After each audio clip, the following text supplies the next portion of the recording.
Been a musician all my life. It's been one of my passions, and started playing violin and viola when I was a little kid.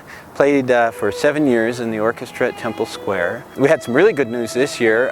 One of our songs won a national award, and we were incredibly excited about that. And the best part was that there are 10 categories you could win in, and ours won in the category called the Better World category, which we're really passionate about making the world a better place. And so it brought two things that we really care about together: making the world into the place we dream it could be, and music. I couldn't imagine doing anything for a career if it didn't deeply involve my beliefs. And so I wanted to be a seminary teacher.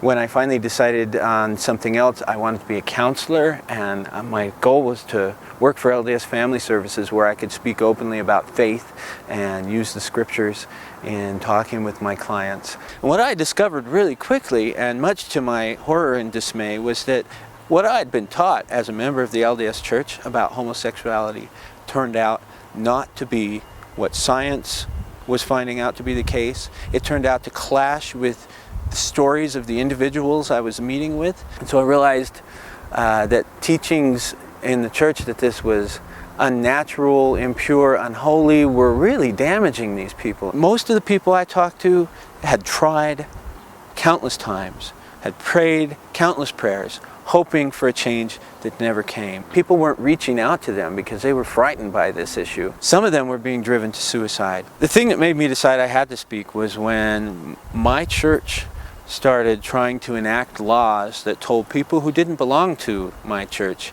how they had to behave.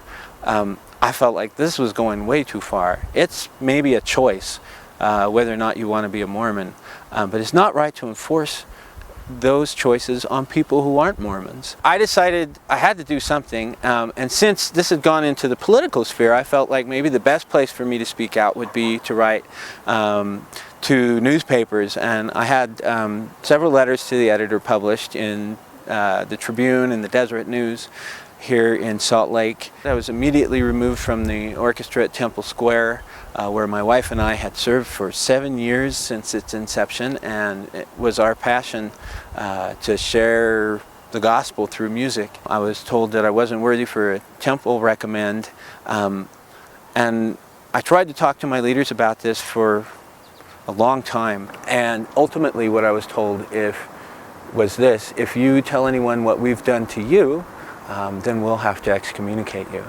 And I decided that in order to be true to my covenants of standing with my fellow men, in order to be true to my own conscience, and in order to be true especially to the people that I felt were being harmed, I had to speak. And so I resigned from the church. I'm Peter Danzig.